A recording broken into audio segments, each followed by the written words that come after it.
നമസ്കാരം, ഭാരത് ലൈവിലേക്ക് സ്വാഗതം. തിരുവനന്തപുരത്ത് കോർപ്പറേഷൻ ബി.ജെ.പി പിടിച്ചെടുത്തത് ഒട്ടൊന്നുമല്ല CPM-നെ പ്രതിസന്ധിയിലാക്കുന്നത്. CPM-ന് ഏറ്റവും വലിയ പ്രതിസന്ധി ഈ തെരഞ്ഞെടുപ്പിൽ സൃഷ്ടിച്ചതും തിരുവനന്തപുരത്തെ BJP-യുടെ വലിയ വിജയമാണ്. BJP കോർപ്പറേഷൻ പിടിച്ചെടുത്തതോടെ വിജയിക്കാൻ കഴിയുന്ന രാഷ്ട്രീയ പാർട്ടി എന്ന രീതിയിൽ ജനങ്ങളുടെ ഇടയിൽ അംഗീകാരം നേടാൻ BJPക്ക് കഴിഞ്ഞിട്ടുണ്ട്. മാത്രമല്ല, 2-3 മാസത്തെ BJPയുടെ മേയറുടെ പ്രവർത്തനം അത്ര കണ്ട് പ്രശംസ ഏറ്റുവാങ്ങുകയും ചെയ്തു.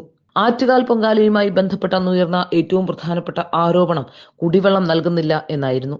ആറ്റുകാൽ പൊങ്കാലയിൽ കുടിവെള്ളം മുടക്കാൻ ആവുന്ന ശ്രമങ്ങളെല്ലാം CPM നടത്തി. ഇപ്പോൾ തിരുവനന്തപുരത്തുകാരുടെ കുടിവെള്ളം മുട്ടിക്കുന്നു എന്ന ആരോപണം വീണ്ടും BJP ഉയർത്തുന്നു. വാട്ടർ അതോറിറ്റിയെ തെരഞ്ഞെടുപ്പ് കമ്മീഷൻ ഏറ്റെടുക്കണം എന്നാണ് BJPയുടെ ആവശ്യം. നഗരസഭയിൽ BJP ജയിച്ച വാർഡുകളിൽ പിണറായി സർക്കാരിന്റെയും മാർക്സിസ്റ്റ് പാർട്ടിയുടെയും നേതൃത്വത്തിൽ കുടിവെള്ളം മുട്ടിക്കുകയാണെന്ന് BJP സംസ്ഥാന general secretary advocate S Suresh. BJP കൗൺസിലർമാർ ജയിച്ച 51 വാർഡുകളിൽ കുടിവെള്ളം മുട്ടിക്കുന്നതിന് പിന്നിൽ വലിയ രാഷ്ട്രീയ ഗൂഢാലോചനയുണ്ട്. ഇക്കാര്യത്തിൽ ഇലക്ഷൻ കമ്മീഷൻ ഓഫ് ഇന്ത്യ അടിയന്തരമായി ഇടപെടണമെന്നും കുടിവെള്ള വിതരണം ഇലക്ഷൻ കമ്മീഷന്റെ നേരിട്ടുള്ള നിയന്ത്രണത്തിലാക്കണമെന്നും സുരേഷ് ആവശ്യപ്പെട്ടു. ജനങ്ങളെ ദ്രോഹിച്ചുകൊണ്ട് തെരഞ്ഞെടുപ്പ് കുതന്ത്രങ്ങൾ മെനയുന്ന പിണറായി സർക്കാരിനും മന്ത്രി ശിവൻകുട്ടിക്കും ശക്തമായ താക്കീത് നൽകാൻ ഇലക്ഷൻ കമ്മീഷൻ തയ്യാറാകണം. ഈ നഗരത്തിലെ ജനങ്ങൾ കുടിവെള്ളം ലഭ്യമാക്കാൻ സത്വരമായ ഇടപെടൽ വേണമെന്ന് BJP ആവശ്യപ്പെടുകയാണെന്നും സുരേഷ് പറയുന്നു. BJP NDAയുടെ തെരഞ്ഞെടുപ്പ് പ്രചരണം അതിന്റെ 3-ാം ഘട്ടത്തിലേക്ക് കടന്നിരിക്കുകയാണ്. അവസാന ഘട്ടത്തിലേക്കുള്ള ഈ തെരഞ്ഞെടുപ്പ് പ്രചരണത്തിൽ ഇന്ന് ഇന്ത്യൻ പ്രധാനമന്ത്രി നരേന്ദ്രമോദിജി പങ്കെടുക്കുന്നുണ്ട്. തിരുവല്ലയിൽ നടക്കുന്ന പൊതുസമ്മേളനത്തിൽ 1,50,000-ലധികം ആളുകൾ പങ്കെടുക്കുമെന്നാണ് പ്രതീക്ഷിക്കുന്നത്. ഈ തെരഞ്ഞെടുപ്പ് ഘട്ടത്തിൽ പ്രധാനമന്ത്രി പങ്കെടുക്കുന്ന അവസാനത്തെ പൊതുയോഗവുമായിരിക്കും ഇത്. ഇന്ന് തിരുവല്ലയിൽ നടക്കുന്ന തിരുവല്ല പൊതുയോഗത്തിന് ശേഷം തിരുവനന്തപുരത്ത് 1,00,000-ൽ പരം ആളുകൾ പങ്കെടുക്കുന്ന റോഡ് ഷോയും പ്രചരണ പരിപാടിയുടെ ഭാഗമായി സംഘടിപ്പിച്ചിട്ടുണ്ടെന്നും സുരേഷ് പറയുന്നു.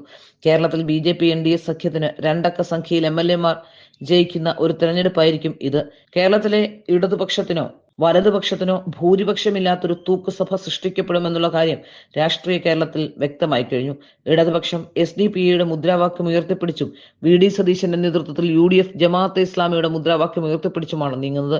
ഇതിനെതിരെ വികസനം എന്ന മുദ്രാവാക്യമുയർത്തി BJP മുന്നേറുകയാണെന്നും അഡ്വക്കേറ്റ് സുരേഷ് പറയുന്നു.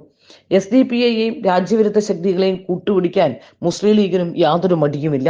എന്നിട്ടോ പറയുന്നതും മുസ്ലിം ലീഗ് MLA കൂടിയായ മഞ്ചേശ്വരത്തെ സ്ഥാനാർത്ഥി പറയുന്നത് മതേതര പാർട്ടിയാണ് SDP എന്നാണ്. BJP മാത്രമാണ് വർഗീയ കക്ഷി എന്നാണ്. BJP വർഗീയ കക്ഷിയാണെന്ന പ്രചരണം കേരളത്തിൽ ഇപ്പോൾ അത്ര വിലപ്പോകുന്നില്ല. കഴിഞ്ഞ 15 വർഷമായി BJP കേന്ദ്രത്തിൽ ഭരണത്തിലുണ്ട്.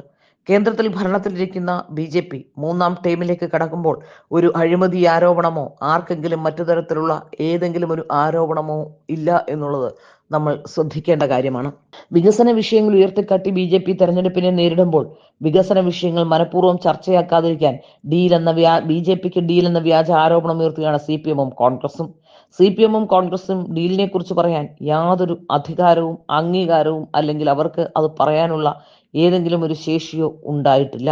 കാരണം BJPക്ക് ജനങ്ങളുമായാണ് ഡീലെന്ന് BJP നേതാക്കന്മാരെല്ലാം പറയുന്നുണ്ട്. അതൊക്കെ ഒട്ടൊക്കെ സത്യവുമാണ്. BJPയെ സംബന്ധിച്ചിടത്തോളം കേരളത്തിൽ ഇപ്പോൾ ആരോടെങ്കിലും ഡീൽ വെച്ച് പ്രവർത്തിക്കേണ്ട ഒരവസ്ഥയില്ല. നേരെ മറിച്ച് കോൺഗ്രസിനും CPM-നുമൊക്കെ ഈ തെരഞ്ഞെടുപ്പ് ഏറെ നിർണായകമാണ്. കനലൊരു തരി മാത്രമുള്ള CPM കേരളത്തിൽ തകർന്നാൽ പിന്നെ എന്താണ് സംഭവിക്കുക എന്നറിയില്ല. അത് കമ്മ്യൂണിസത്തിന്റെ തന്നെ തകർച്ചയാവും. കോൺഗ്രസിന്റെ അവസ്ഥയും സമാനമായത് തന്നെയാണ്. കഴിഞ്ഞ 10 വർഷമായി പ്രതിപക്ഷത്തിരിക്കുന്ന ഒരു രാഷ്ട്രീയ പാർട്ടി എന്ന രീതിയിൽ ഇനിയും ഭരണം പോയാൽ കോൺഗ്രസ് നേതാക്കന്മാർ ഏതൊക്കെ പാളയങ്ങളിലേക്ക് ചേക്കേറുമെന്ന് കോൺഗ്രസിന് തന്നെ യാതൊരു സംശയവുമില്ല. അതുകൊണ്ട് തന്നെ ഈ തെരഞ്ഞെടുപ്പ് ഏറ്റവും നിർണായകമായ തെരഞ്ഞെടുപ്പ് 2 മുന്നണിക്കുമാണ്. അതുകൊണ്ട് SDPAയും വർഗീയ കക്ഷികളെയെല്ലാം കൂട്ടിയിണക്കിക്കൊണ്ട് മുന്നോട്ട് പോകാനാണ് CPM-ഉം കോൺഗ്രസും ഒക്കെ ശ്രമിക്കുന്നത്. BJP ആണെങ്കിൽ ആത്മാഭിമാനത്തോടെ തലയുയർത്തി മത്സര രംഗത്ത് ഇരു മുന്നണികളെയും വെല്ലുവിളിച്ചുകൊണ്ട് തന്നെ മുന്നേറുകയും ചെയ്യുന്നു.